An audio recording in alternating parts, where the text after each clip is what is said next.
السلام عليكم ورحمة الله إخوتي متابعي الكرام من دولتي لبنان وسوريا في هذه التغطية الخاصة بالأمطار المتوقعة على سوريا ولبنان خلال 24 ساعة القادمة. طبعا نستهلها بالأمطار التي تهطل. طبعا هي خاصة بالأمطار. سوف ننقل لكم مصدرين للتوقعات، كل منهم مختلفة عن الثاني وماذا يقول كل مصدر. طبعا كلاهما يقول بأن هناك أمطار جيدة وجيدة سوف تهطل على سوريا خلال 48 ساعة أو 24 ساعة.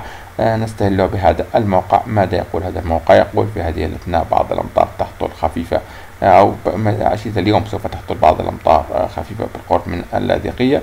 وكما أن هنا في محافظة دير الزور بعض الأمطار سوف تهطل على هذه المواقع. لاحظ هذه المواقع تهطل عليها أمطار وأمطار خفيفة نوعا ما. لاحظ هذه المناطق. بالنسبة لمساء اليوم سوف يقول بأن الأمطار سوف تكون غزيرة نوعا ما عند دير الزور، كما أنها تزداد غزارة في هذه المواقع. بالنسبة لسوريا أمطار متفرقة على بعض المناطق في هذه المناطق، طبعا عند عين العرب وعند هذه المناطق. بيروت لا شيء يذكر بالنسبة لليوم الجمعة. نحن نتكلم اليوم 16/2/2018 أو 16 فبراير. أمطار غزيرة متوقعة عند منتصف هذه الليلة هنا بالقرب من اللاذقية في هذه المناطق وحلب وحمص. طبعا بعض محافظة حلب بعض الأمطار تهطل هنا. دير الزور تستمر فيها الأمطار، وكذلك دمشق تصلها بعض الأمطار تصل إلى 7/10 من المليمتر. لاحظ الأمطار. ماذا يقول عن الأمطار؟ تستمر غزيرة في هذه المناطق وتصل حتى حلب وتبقى جيدة في هذه المناطق. هذا بالنسبة لبداية نهار الغد. وكذلك أمطار تهطل في هذه المناطق، أمطار بسيطة على لبنان. طبعا المناطق الجنوبية منطقة درعا أيضا تهطل بها بعض الأمطار في هذه المناطق. لا أعرف هل واضحة الصورة لديكم أم لا. لاحظ عند فجر الغد كيف يتغير الحال وتصل أمطار غزيرة وغزيرة جدا قادمة من سوريا. لاحظ هذه المناطق محافظة درعا كيف تكون الأمطار غزيرة جدا. دائما تابع أسفل المؤشر. ماذا يقول أسفل المؤشر؟ يقول 3.9 ملم متوقعة في الساعة. كذلك على دمشق تصل أمطار، وبيروت أمطار خفيفة، وجنوب لبنان أيضا أمطار خفيفة. بالنسبة لهذه المناطق تستمر الأمطار لأكثر من 24 ساعة بها الهطول وبعضها غزير. لاحظ الأمطار كيف تكون على سوريا بعون الله غدا. هذه بالنسبة لفجر الغد. صباح الغد ومع شروق الشمس هنا الأمطار تغادر. معلش الأمطار نبدأ بالمناطق الشمالية. الأمطار تغطي كافة سوريا تقريبا 85% من سوريا مغطى بها الأمطار. طبعا هذه ليست سوريا. هذه لاحظ الأمطار كيف تكون غزيرة وغزيرة جدا على هذه المناطق السورية. لاحظ تصل 8 ملم أمطار غزيرة. هذه عند يوم السبت القادم بعون الله. السبت بعد السبت غدا يوم 17 فبراير أمطار غزيرة. لاحظ قرب دمشق 18 و 13 مليمتر. على جنوب بيروت لاحظ المناطق كيف تكون الأمطار غزيرة وغزيرة جدا، غزيرة بمعنى غزيرة. كذلك على طرابلس متوسطة مقارنة بباقي المناطق. أمطار غزيرة بعون الله تهطل غدا صباح الغد السبت عند الساعة 11. تكون غزيرة بالكامل وتنتقل تكون أكثر شمالا. لاحظ هذه المناطق كيف تكون الأمطار فيها قوية جدا. لاحظ سبب الأمطار هي هذه الدوامة المائية. هذه تجعل المكان يتشبع بالماء وبالتالي يتحول إلى أمطار وبكل سهولة، كما أنها تحدث على منخفض جوي. بالنسبة للبنان هذه المناطق ثلوج تهطل مع أمطار. لاحظ دمشق أيضا 8 ملم أمطار غزيرة وغزيرة جدا بعون الله يوم غد السبت. لاحظ الأمطار حتى أننا لن نستطيع حتى ذكر كل المناطق. لاحظ طرابلس في 19 ملم، اللاذقية أمطار وأمطار غزيرة، أمطار خير بعون الله على سوريا، وإن شاء الله تعم الأمن والأمان على كافة السوريين ويلتفون نحو كلمة واحدة. لاحظ 25 ملم هذه عند منتصف نهار الغد السبت حسب هذا المصدر.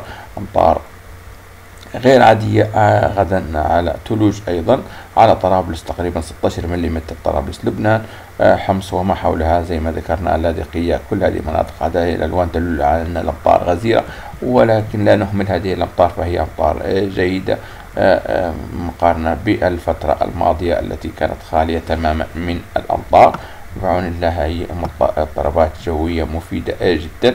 لاحظ هذه المناطق هذه المنطقة الأردنية أيضا ذكرناها في نشرة سابقة حول الأردن. غدا أيضا مع حلول المساء لاحظ 26 ملم 28 ملم. هذه تستمر الأمطار بالهطول تقريبا حتى الآن في هذه المناطق 9 ساعات متواصلة. لاحظ الأمطار دير الزور كانت خفيفة، لاحظ كيف زادت من شدتها. لاحظ المناطق الحدودية في هذه المناطق بالقرب من حلب أمطار غزيرة بعون الله. طبعا دمشق تغادرها الأمطار نوعا ما، وكذلك بيروت ولبنان تبقى فقط على طرابلس. مساء الغد غدا عند حلول المساء تكون الأمطار غزيرة تصل إلى 37 ملم على هذه المناطق. أيضا دور الزور وهذه المناطق المحاذية لتركيا بالكامل أمطار أيضا على المناطق الشرقية ودير الزور خاصة. حمص أيضا أمطار تحصل لفترة طويلة. الأمطار تغادر دمشق وتبقى بشكل متقطع، ولكن هذا ليس كل شيء. بالنسبة عند منتصف ليلة السبت تكون الأمطار بهذا الشكل بعون الله، بهذه الرسمة بعون الله عند منتصف الليل. لاحظ كيف كان لاحظ تعود الأمطار من جديد على لبنان منتصف ليلة الغد، كذلك تقترب كثيرا من دمشق. لاحظ بالنسبة للمناطق الشمالية تبقى الأمطار كما هي غزيرة وغزيرة جدا. هذا بالنسبة لهذا المرصد. لاحظ الأمطار في هذه المناطق أيضا تعود بقوة شديدة. هذه المناطق العراقية أيضا أمطار ذكرناها في نشرة سابقة.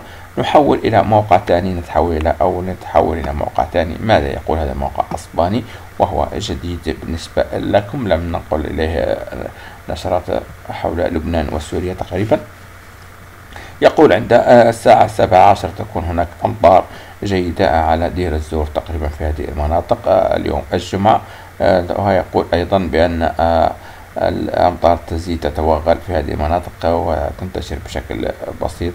بالنسبة لهذه الليلة الأمطار تبقى أكثر اتساعا وتصل أيضا إلى مناطق حلب واللاذقية، ولا شيء حول لبنان حتى تقريبا صباح الغد. هذه عند الساعة الأولى من صباح الغد الأمطار تزيد الرقعة، لكنها تبقى خفيفة وتقترب من دمشق. طبعا عند الساعة 5 فجرا يقول بأن الأمطار تصل العاصمة دمشق وتصل كامل لبنان تقريبا، كما أن حلب وهذه المناطق تغطيها أمطار. هذا المرصد عند غدا الساعة 8 صباحا يقول بأن لبنان تحت فوقها أمطار، سحب أمطار غزيرة وغزيرة جدا جدا تهطل وبغزارة على لبنان. كذلك هذه تقريبا 90% من لبنان من سوريا يقول بأنها مغطاة بالسحب. عند الساعة 11 غدا السبت تكون كافة المدن السورية تهطل عليها أمطار، يعني سوريا بالكامل أمطار بعون الله. كذلك على العراق واضحة في الصورة. لاحظ الأمطار حسب إن لم تتابع فيديو العراق تابع هذا الفيديو سترى بأن هناك أمطار تهطل. نحن الآن بصدد سوريا ولبنان. لاحظ الأمطار أيضا على هذه الجزيرة عند الساعة 14 يقول بأن المنطقة اللاذقية هذه المناطق أمطار غزيرة جدا. طبعا هذه الألوان يدل أنها 25 ملم، واللون الأصفر هذا يدل أنها 12 ملم، والأخضر هذا يقول بأنه 5 ملم، والأزرق يقول أن هي أقل من 1 ملم. طبعا لاحظ الأمطار كيف تكون بهذا الشكل. طبعا غدا مساء أو عشية الغد عند حلول المساء يقول بأن هذه المناطق سوف تتعرض إلى أمطار غزيرة وغزيرة جدا. يعني تقريبا يتوافق مع الموقع الذي تحدثنا عليه قبل قليل، بأن هناك أمطار غزيرة وغزيرة جدا على هذه المناطق. هذه المناطق أيضا يتوافق معها، ويتوافق حتى في التوقيت. بالنسبة لمساء الغد السبت تكون الأمطار غزيرة هنا وغزيرة هنا، أيضا يتوافق. وأمطار بعون الله حول الأردن، حول لبنان بالكامل، وكذلك حول دمشق ودرعا. أمطار أيضا على هذه المناطق تستمر حتى منتصف ليلة الغد السبت. طبعا سنتوقف عند فجر الأحد. لاحظ فجر الأحد أمطار غزيرة بعون الله بالساعات الأولى وتقريبا تعود الأمطار من جديد وتغطي العاصمة دمشق.